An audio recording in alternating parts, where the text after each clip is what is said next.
The US Supreme Court has unanimously ruled Donald Trump can't be removed from the presidential primary ballot in Colorado. This sets the scene for quite a Super Tuesday that's on tomorrow. Joining us live now, Republican strategist Colin Reed. Colin, good to see you. Thanks for your time this morning. Thanks for joining us. First of all, what'd you make of this decision? There wasn't a lot of surprise in there. I mean, ever since these state rulings kicking Trump off the ballot came down late last year, this was the result that everybody expected, and it just felt like a matter of time. That being said, it's obviously helpful for him going into what is tomorrow's vote day. So no big surprises, but another tailwind for him, no doubt. Yeah, but is the damage done here from Colorado? I mean, didn't this just energize Donald Trump's base and now they're proven correct?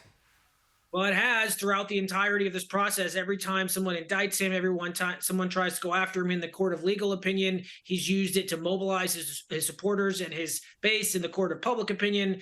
And so far, it's worked, no doubt. In the primary now, there's the big caveat, the big question mark as to whether or not people outside of his base, outside of those who have been committed to Donald Trump all along, are willing to go along with him. There was a really alarming poll that came out over the weekend from the New York Times, of all places, that showed 6 out of 10 Biden supporters in 2020 believe President Biden is too old to serve. That's not conservatives. That's not Republicans. That's his own supporters. And if I'm in Team Biden's camp right now, those alarm bells, they're sounding, and they're sounding loudly. What about Team Haley's camp? I mean, how long does she stick around for? What are you expecting tomorrow?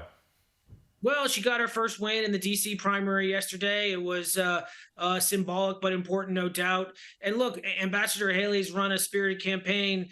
She's going to have the financial resources to go on as long as she wants. And right now, she represents the old guard of the Republican Party. And that old guard still does have a lot of sway in terms of what happens in November. Look, I think it's going to be close in the general election. American politics is extremely divided. It's about a 50-50 split, and it just edges one way or another depending on the year. So those Haley supporters, they need to come home. And the big question mark is whether or not Donald Trump will do the work needed to unify the party.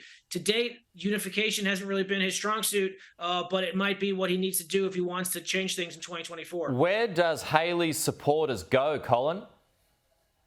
That's the million-dollar question. And I think it's a mistake to assume they're just going to naturally gravitate to President Trump because they share the same label.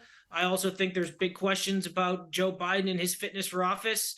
And the polls show that 7 in 10 Americans do not want a Trump versus Biden rematch. That's 70%.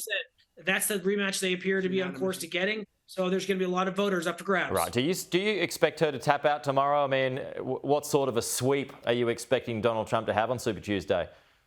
You know, only she knows the answer to that. Like, campaigns tend to end because they run out of money. Nikki Haley's not going to run out of money. She's got plenty of support from the donor community. So she'll be able to go on as long as she wants. But at some point, she and her team are going to have to come up with a rationale and a path to do so. President Trump's continuing legal woes, his continuing distractions, that would be a reason to continue going. But at some point, she's going to have to put some wins on the board as well. Okay, Colin Reed, good to see you. We'll chat to you again soon. Thank you.